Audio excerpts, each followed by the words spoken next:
வணக்கம் மக்களே, வணக்கம். சற்று முன் கிடைத்திருக்கக்கூடிய ஒரு முக்கியமான தகவல் ஒன்றை பார்க்க போகிறோம். சற்று முன் 5000 கோடி கருப்பு பணம் அமைச்சர் உதயநிதியிடம் இருக்கிறது அப்படின்றத அமலாக்கத்துறையிடம் செந்தில் பாலாஜியின் தம்பி அசோக்குமார் அமலாக்கத்துறையிடம் போட்டு கொடுத்து இருக்கிறார். இதை பற்றின தகவல் தான் இந்த ஒரு வீடியோவில் தொகுப்பாக பார்க்க போகிறோம். அதற்கு முன்பு நமது சேனலுக்கு நீங்கள் புதிய பார்வையாளராக இருப்பதற்கு வாய்ப்புகள் நிறையவே இருக்கிறது. ஸோ முடிஞ்ச அளவுக்கு மறக்காமல் சப்ஸ்கிரைப் பண்ணிவிடுங்க. சப்ஸ்கிரைப் பண்ண உடனேயே பக்கத்திலே ஒரு பெல் பட்டன் வரும். அதை கிளிக் பண்ணி ஆல் ஆப்ஷனில் போட்டு வச்சுக்கோங்க.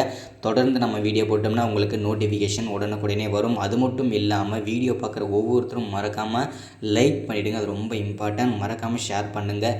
ஓகே, வாங்க வீடியோக்குள்ளே போகலாம். சற்று முன் கிடைச்சிருக்க முக்கியமான தகவல் என்ன அப்படின்னு பார்த்தீங்கன்னாக்கா, மீண்டும் திமுகவோட பல்வேறு சர்ச்சைகளில் பல்வேறு எம்எல்ஏக்கள் எம்பிகள் தொடர்ந்து பல்வேறு சர்ச்சைகளை சிக்கிட்டு வந்துட்டுருக்கும் நிலையில் இப்போது அந்த வரிசையில் பார்த்திங்கன்னா இப்போது விளையாட்டுத்துறை அமைச்சராக இருக்கும் உதயநிதி சிக்கியிருக்காரு. எதனால் சிக்கியிருக்காரு அப்படின்னு பார்த்தீங்கன்னாக்கா, 5000 கோடி உதயநிதியின் 5000 கோடி உதயநிதியிடம் பண்ணை வீட்டில் கொச்சி பண்ணை வீட்டில் வைத்திருக்கிறார் அப்படின்றத செந்தில் பாலாஜியோட தம்பி அசோக்குமார் அமலாக்கத்துறையிடம் போட்டு கொடுத்துருக்கிறார். இது செந்தில் பாலாஜியோட பிளானா என்ன ஏதுன்னு தெரியல, இருக்கலாம் இல்லையா?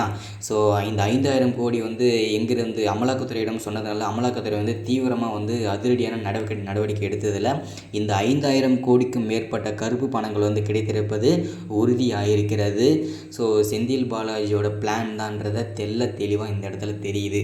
ஏன்னா அசோக்குமாருக்கும் அமைச்சர் உதயநிதிக்கும் பார்த்திங்கன்னா எந்த பழக்க வழக்கங்கள் போக்குவரத்துகள் எதுவும் பேச்சுவார்த்தைகள் எதுவும் கிடையாது. இருந்தும் 5000 கோடி இவர் வைத்திருக்கிறார் அப்படின்றத பார்த்திங்கன்னா சொல்லியிருக்கிறார். இதுக்கான காரணம் செந்தில் பாலாஜி தான். செந்தில் பாலாஜி அவருடைய தம்பி அசோக்குமாரிடம் இப்போ இந்த இடத்துல இவ்வளோ பணம் வச்சுருக்கான், நீ சொல்லிவிடு, அவன் மாட்டுட்டோம் அப்படின்ற மாதிரி செந்தில் பாலாஜி போட்டு கொடுத்துருக்காரு. செந்தில் பாலாஜி அசோக்குமாருக்கு போட்டு கொடுக்க, அசோக்குமார் அமலாக்கத்துறையிடம் போட்டு கொடுக்க, அமலாக்கத்துறை தீவிர விசாரணை நடத்த, அதிரடியான சோதனை நடத்த இந்த 5000 கோடியும் தற்போது சிக்கியிருக்கிறது. அதற்கு மேற்பட்ட பணங்களுமே சிக்கியிருக்கிறது. அது மட்டும் இல்லாமல் டாக்குமெண்ட்டுகள், சொத்து குவிப்புக்கான டாக்குமெண்ட்டுகள்லாம் சிக்கியிருக்கு. இதனால் பல்வேறு சர்ச்சைகள் சிக்கிட்டு வந்திருக்கும் நிலையில் இப்போது அமலாக்கத்துறையினரால் அமைச்சரான உதயநிதி கைது செய்யப்பட்டிருக்கிறார். இதனால் பேரதிர்ச்சியில் முதல்வர் ஸ்டாலின் இருக்கிறார். ஸோ இதனால் பார்த்திங்கன்னா பேரதிர்ச்சியில் இருக்கிறார் முதல்வர் ஸ்டாலின். ஸோ இது பார்த்திங்கன்னா ஒரு அதிர்ச்சிகரமான தகவல், ஒரு சோகமான தகவல் அப்படின்னு கூட சொல்லலாம். இது மட்டும் இல்லாமல் இன்னும் பல்வேறு அமைச்சர்கள் சிக்குவதற்கான வாய்ப்புகள் இருக்கிறது. ஸோ இதோட வீடியோ தொடர்ச்சி அடுத்த சந்திக்கலாம். தேங்க்யூ.